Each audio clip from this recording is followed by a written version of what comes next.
The Old Coot here, coming at you with another exciting video. We are lifting the lid on this beautiful spatchcock turkey. Basically, took out the backbone, let it do a dry brine in the fridge for about 2-3 days or so, seasoned it, threw it into a 425-degree oven for about a half an hour, then lowered the temperature down to 350, let it go for about another hour or so, pulled it out of the oven, and now we're here.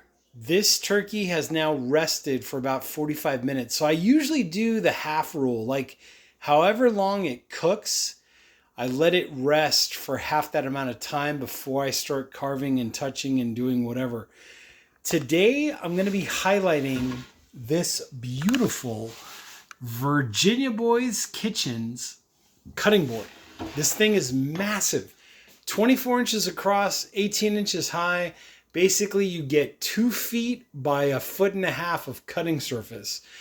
And you want the room, and you also want the groove. You want the juice grooves, because as you cut your turkey, roast beef, pork tenderloin, whatever it is, it's going to get juicy real quick. And cooking the turkey this way and also letting it rest is going to produce the most amount of juicy, tender turkey. So look at how crispy that skin is. It's just amazing. Anyways, what I'm going to do is I'm going to show you how I do this. Weapons of choice. It's important to have a pair of scissors or kitchen shears. I'll put links down below as well. And a really good carving knife. You want something that has like a curved edge to it to get into all those nooks and crannies and crevices. But the cutting board is the star of the show. Because having ample room to work and set your cut meat aside as you go is very, very important. So, as mentioned in a previous video about this cutting board, one trick to make cleanup that much more easier is olive oil and some good paper towels. So here's what I do. Here's one little trick is get a paper towel, right? Fold it into quarters. Get yourself some olive oil. And basically what you're doing is you're providing a protective barrier between whatever you're cutting and the board, so that as you go to clean this with some warm water, warm soapy water, everything's just going to glide right off. Cleanup's going to be a lot easier. So what I'm going to do is a little bit of olive oil, paper napkin, right? Put it in the napkin, not onto the board directly. This will help with even distribution. And basically you're just trying to hit most of the cutting area that you think you're going to be hitting.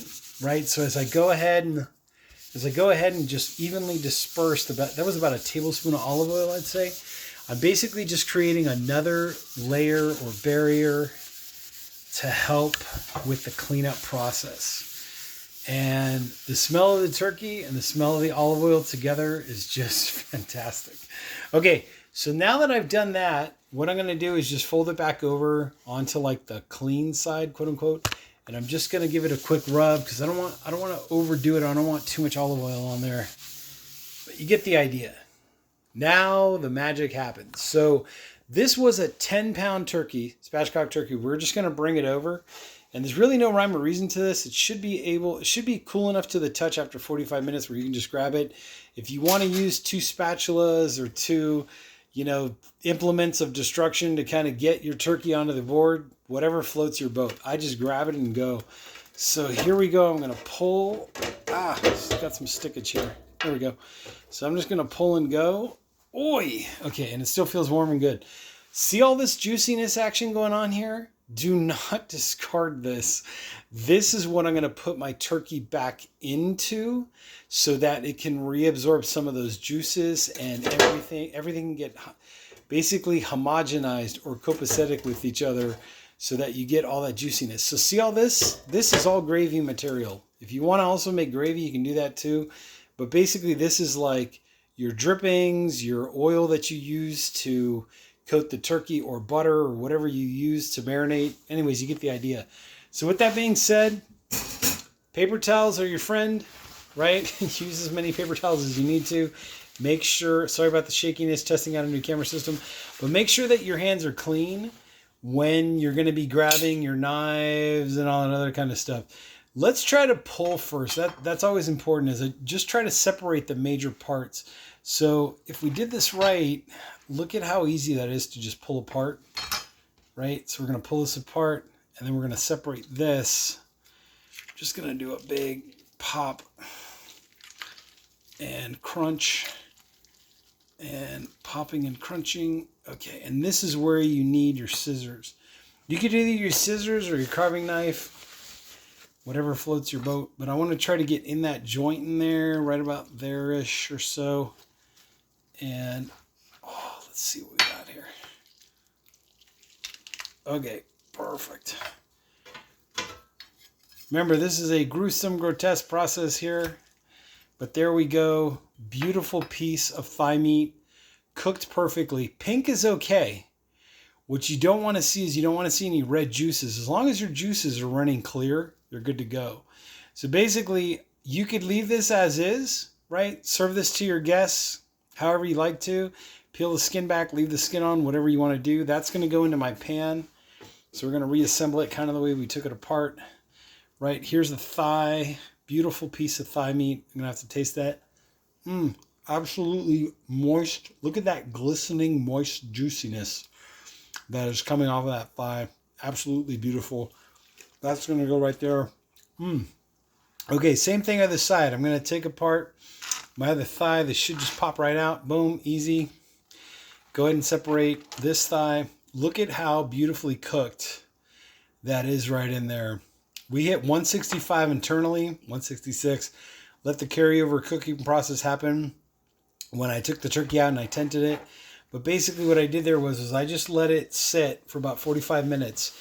It's still juicy. It's still warm. It's still delicious. If you have any questions about heating, temperature, all that good stuff, I would rather have a juicy turkey that I just throw into a pan, throw this back in the oven, 350 degree oven for maybe 5 minutes just to reheat everything, than to worry about something that, you know, is going to come out dry. So this is the way to do it. So if you just know, I mean, look at how gorgeous this turkey is.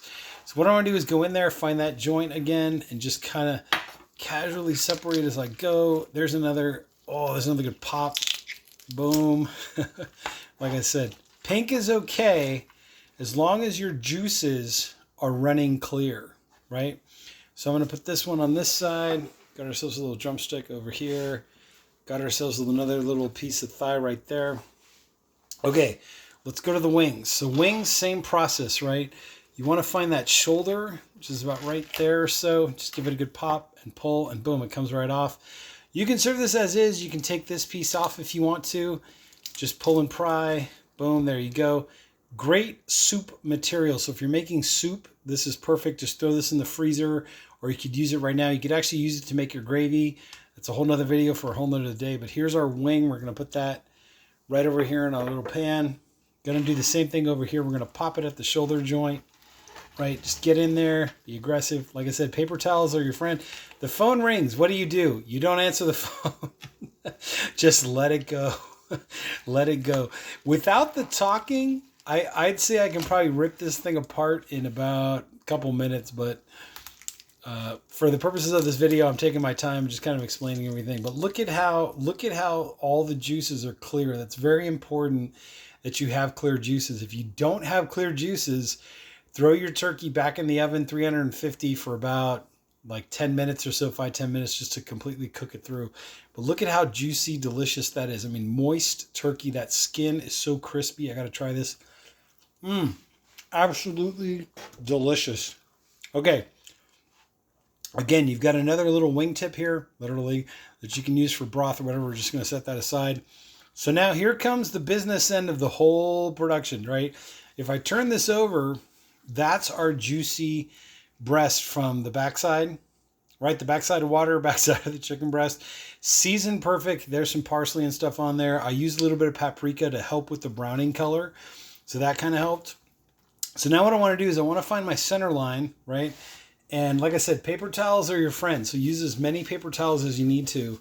You do not want to grab your sharp knife with greasy hands or oily hands, because all you're going to do is just have a bad accident. So make sure your hands are dry. Might even grab another paper towel here. And like I said, this cutting board, perfect size. Look at, if I stay back here and just show everybody real quick, it's the perfect size. Look at how much working space I have in working room.